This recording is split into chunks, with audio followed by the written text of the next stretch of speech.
good afternoon po. We are students from Bayo Polytechnic College, taking up Bachelor of Science in Hospitality. So first of all, thank you po for having us today.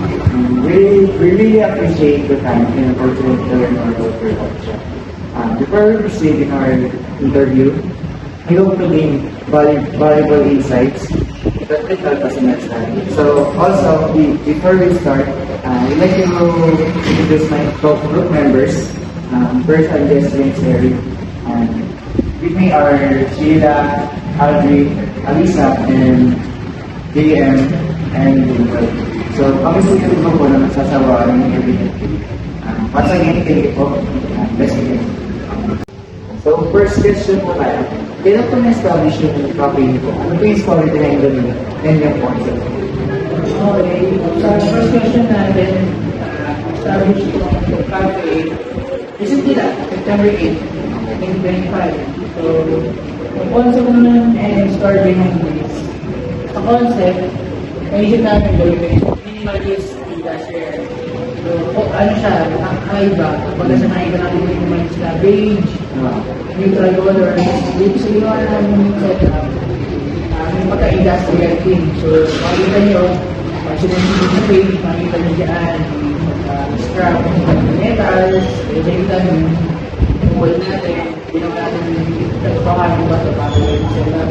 So, story naman behind this, actually, ano siya eh, rebranding. So, siguro, familiar na kayo doon, kailangan ko mag-business or hindi siguro. Pero rebranding na kami, yung last brand namin, nag-operate siya ng Happy.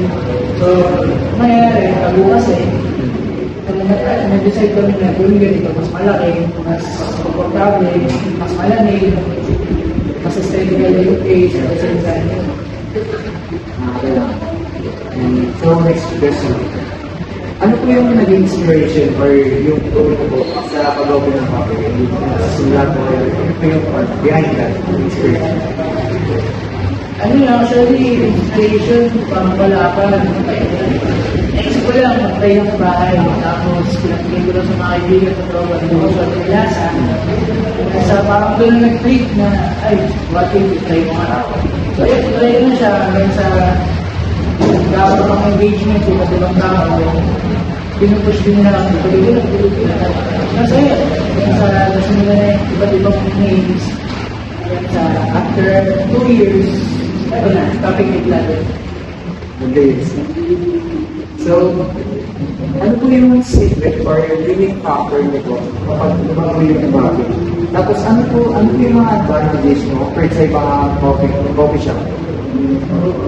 Good question. Sa unique factor, siguro masasabi ko, we don't do normal. So, it means, lahat ng gawin namin nakaiba. At the same time, sa ginagawa namin, talagang gusto ko maging quality at yung kaya nga sabi ko, we don't do normal. So, yun, talagang pinaprovide namin nakakaiba yung sa'yo natin gawin ng gumagawa. So, yun yung unique factor namin. And yung Parang pag once na ako mag-obtain ko sa mga saving ko, parang dito lang sa nakakagaling mo dito.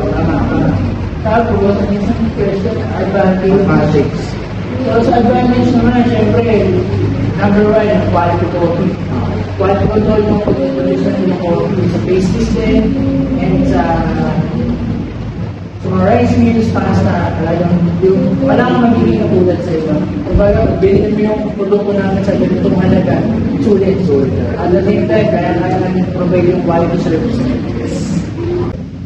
So, next question po. Ano po yung mga naging challenges sa business? Paano niyo po nalagpasan? Paano niyo po yung na-operate?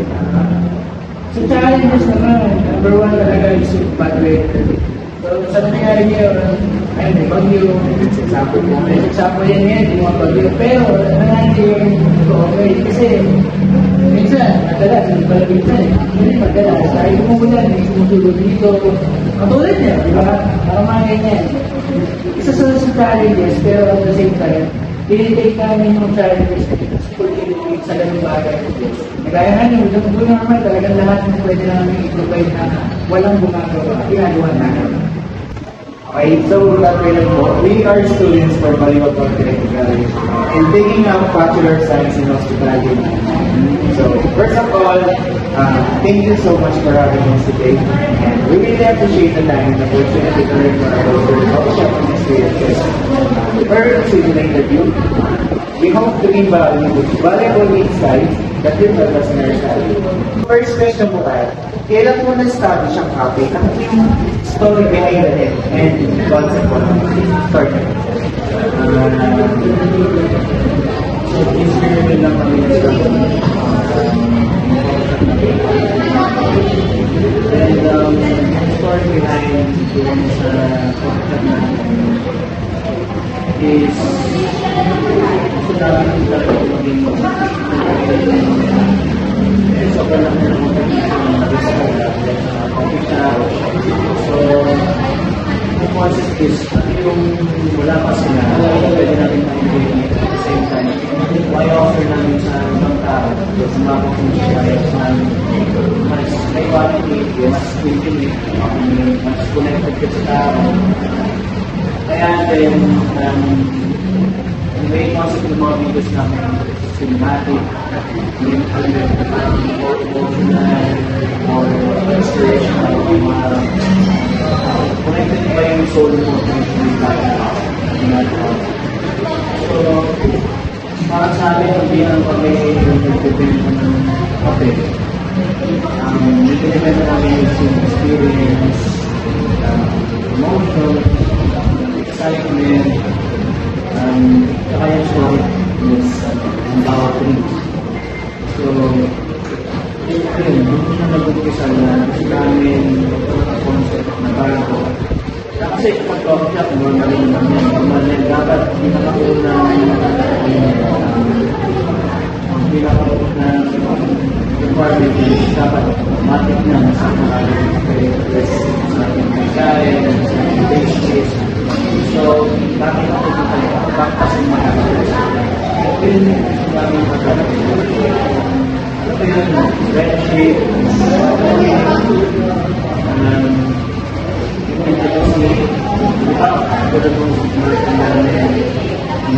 yung pinakaunang vision namin about sa hard work is diba, overall, bilang po sa pag-ibig point ko sa sir, may value po sa lahat ng bagay. hindi, nasa amin pa rin pero yung value natin is ano pa yung value na pwede pa natin pinagay sa kayo para at least masarili din ang tayo pero hindi tayo yung system na bakit? Gusto mo i-flip yung trabaho malala, pagod ka, nakapunta at ito, pinawala namin yung mga experiences mo, yung emotional state mo. Gusto namin sa mag-fail at least uncommon na talaga yung aking industry. Hindi ko lang ito yung aking industry kasama ka.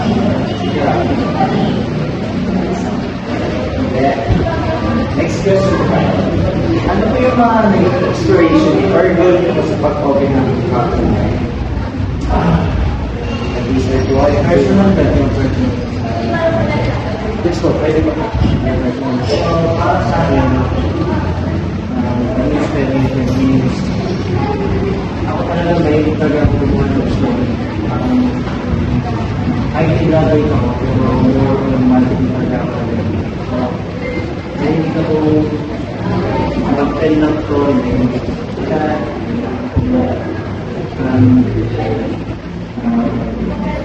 dito, gawa ko. So, sa akin ako, pero mag-subscribe ako.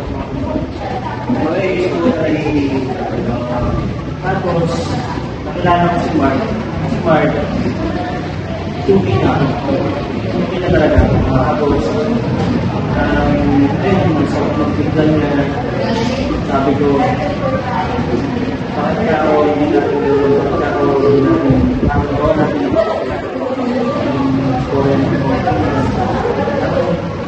ng story lang yung isang buhay. Okay, hindi na siya ako sa isang may pagpapit ang nagagawin na nakakita. So, ayun lang yung sa sunod ng kasi gusto rin talaga namin mag-business. Hindi mo na gawin namin. Kaya nag-usap ako na yung natin, pang-amalan, logo. Kaya din yung makasin mo yung logo na para sa bills tapos may tumulog at how. At yung kasi na yun, ibig sabihin yung life. Kasi yung bills, mula dito sa kape, para tutubo yung ibang klase ng experiences mo, para moments, memories, na nabubuo dito sa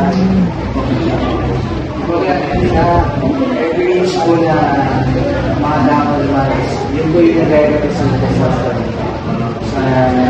stories, sa moments, sa memories na nabubuo sa coffee shop. Sana natin next question.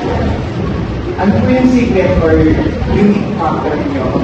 Kaya lumago yung coffee. Ano po yung mga advantages mo compared sa mga ibang coffee?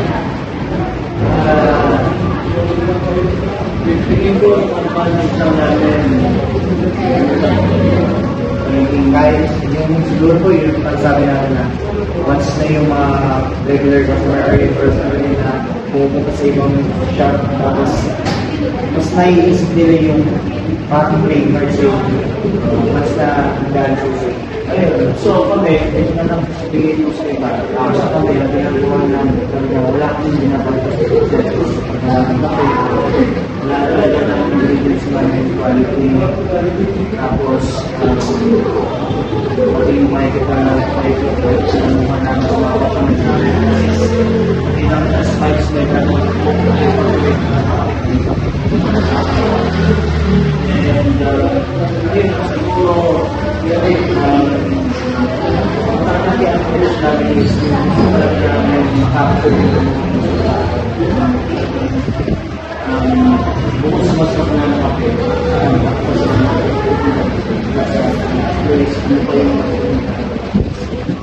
kasi kagalang place na may kapain tayo sa labas focus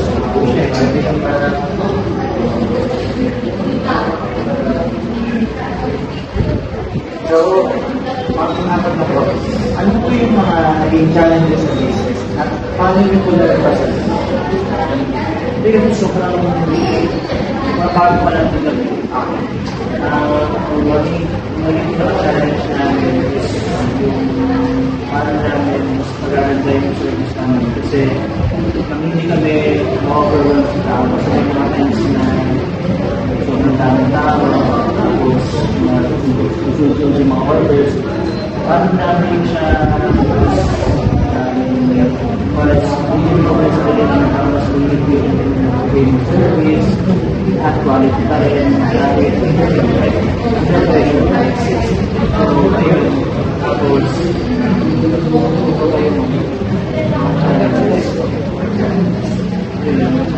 parang din lang i-approach yung customer kasi yung construction media natin sobrang nagkikilos talaga baka mag-commercial namin halos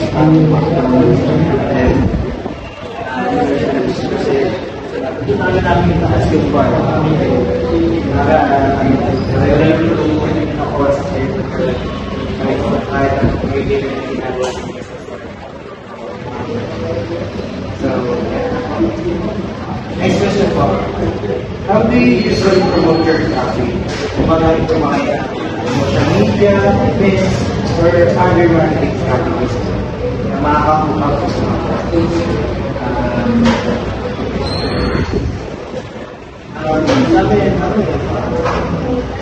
more on siyempre pinagpagamit yung social media kaya practical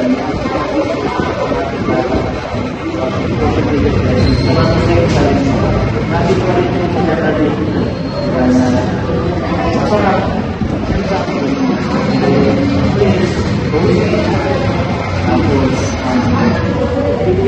tapos yung mga kaupuan ang magaan sa pagkakasama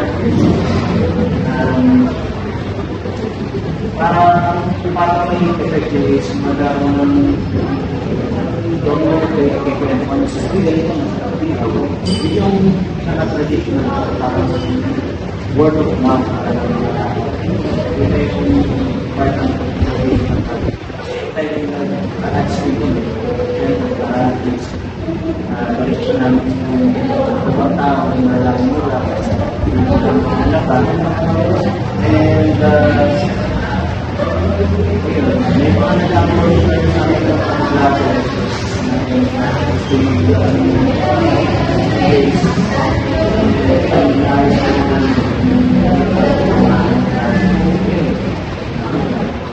Mas talagang pinaka-describe ko talaga dyan is food service, quality content, result na. So, first,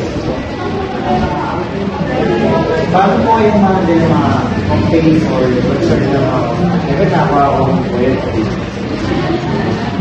bago po na siyempre, dapat yan, wala ka sa manalo kasi parang failure first attempt in learning. Bari lahat lang yung complain lang sabihin, may mali na at the same time basta accept mo lang sa learning lesson, improve ka lang next time mababalik sila ito lang kasi mas marami ng complaint as para sa nag-communications mas maraming complaint hindi naman kami nag-ipo ng complaint kung marami napupula yung tao mas marami namin chance para dito pag napupunang positive at positive lang lang sabihin isisig parang hirap pa dito Pero kasi ito, marami dahil talaga kaya wala na po na tulong sa akin hindi namin lesson sa akin So, for that question po tayo, paano po yung process niya sa pag-manage ng supplies? From purchasing, the suppliers, inventory, at sa preparation ng product? Paano? Hindi siya magandang para sa amin, ang ginagawa na ng system, kasi ito yung number one mahirap business. So, kailangan, ang ginagawa namin, ang systematic kami sa mga sige, araw, ito kami bibili. Dito kami bibili ng cost kami bibili sa kami. Umaga, sa mga suppliers namin, may format na kami kung anong oras, kaya sa isa sa factor na magpapag-ayan sa continuous production. So, kung ganitong oras, so, magdating ng hapon, or umaga, pagdating sa araw, magsiset up na kami para sa production. Also, dire-diretso ng production. Organize lang. Ngayon, sa para sobrang hindi magulo. Kasi kaya natin, hindi ka organize agad mahirap mag-handle products, the same way, inventory, number one, inventory, kung nagulang inventory mo, makakapos ka ito. So, at question ko lang po, ano po yung criteria niyo para pumili ng suppliers na Kasi sigurado yan na safe and quality para sa ibibenta nyo. So before, bago pa man nilagay yung coffee na ng coffee shop mismo, hindi ko muna namin so kung kami, hindi namin, wala kami binabayabas na proseso sa paggawa ng coffee, sa paggawa ng quality at may proseso. Siyempre, hindi namin yung mga supplier na hindi rin sila nagpapayabas ng proseso, tama yung termination na, tama yung tama yung page, and tama yung pagkama nila, and maganda yung score nila. So, ayun, halimbawa, susunod parang yung parang dalawa, na parang solid na yung supply ng mga pinis. So, ayun, meron tayo, consistent pa tayo sa quality ng mga products natin, ng mga suppliers natin, and aking binibigyan. So, and second to the last question. So, medyo nakita no? Paano po kayo nag-adjust sa may mga changes sa market? Like, pagtaas ng presyo ng ingredients, because pagbabago po ng mga customer preferences. So, din ang mga So, pagdating sa kanya, dapat talaga malakas yung pagdating. Kumbaga may market research siya na kagaya. Bago po man dumating yung trend na yun, bago po man dumating yung market changes na yung nakakalat. So, beforehand, makakasabay na kagad sa trend, sa changes, hindi nyo na pag-iwanan. So, isa sa atin, isa sa mga skill or requirement for kami kasi sa kailangan lahat marketplace, presyo, ayun. So, ganun ba na, kahit kumakasin din, bumaba supply, ano natin yung natin yung babalik talaga sa presyo, hindi magbabago. Sa sell mo naman, pang-magbabago, kasi kailangan mo. So, asin din natin yung supply, walang problema sa atin. Meron ang system. atin hindi po yun kahit ang mga. So, last question po. Ano po yung future plans nyo para sa coffee shop? Like, dito na po ang mas So, sa pag-expand, yes, future plan namin. Talagang bago namin buuin to, pag-tuloy namin ito sa expansion. Sa expansion, yes. So, yun. So, for now, kailangan mo na i-perfect lahat, everyday, tapos, yun. So, pwede parang mag-iwan din kami sa franchise, so, yun, ready namin para sa birthday. Malaki pinaganda, mas dahil namin sa kasama. So, yun. So ito tayo. So, sa lahat ng siguro ng mag-business, automatic yun. Mag-expand siguro kami. Successful. So, ayun, okay din talaga. Meron goal. Katulad niya, may goal.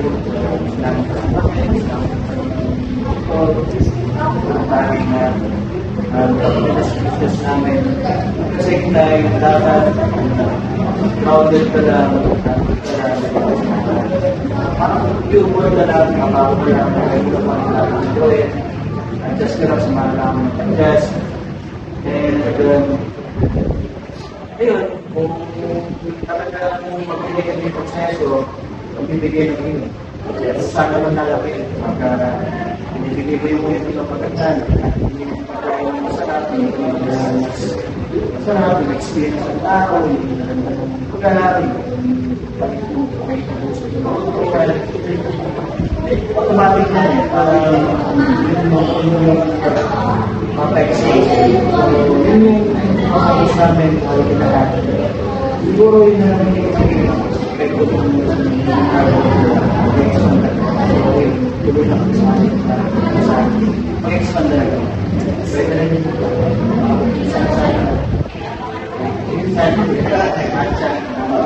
So, last na po, ang question. So, may iba na po ba yung franchise na ibang bansa? Franchise na nakakapagkaroon ng franchise ng bansa. Siyempre, pride natin yun as Pinoy. Yes, Pinoy pa rin ang natin. Mayari, yung barista. And, siyempre, unique yun. It's a gawa ng Pinoy. So, kapag nakakapagay sa ibang bansa, kung nila, hindi na ako sa ibang hindi talaga yung goal. Pero, tignan natin kung ano mangyari. Kung ano sa inyo, nagkalang talaga. Nakating design. Meron. Wala na akong ibang masasabi pa sa pangalan na yun, sa nangyari, kasi natin naman talaga sa mga sana di pa rin sa point na Singapore, sa maraming turista na kaya, di ba? Kami parang bukod sa sana, kapit din lalo pala. Saka pa, gawa na. Gawa na. So yun, plano namin siya sa pag-expand. Ito talaga yung Ang again, thank you so much po sa time po for allowing us to interview. Thank you po.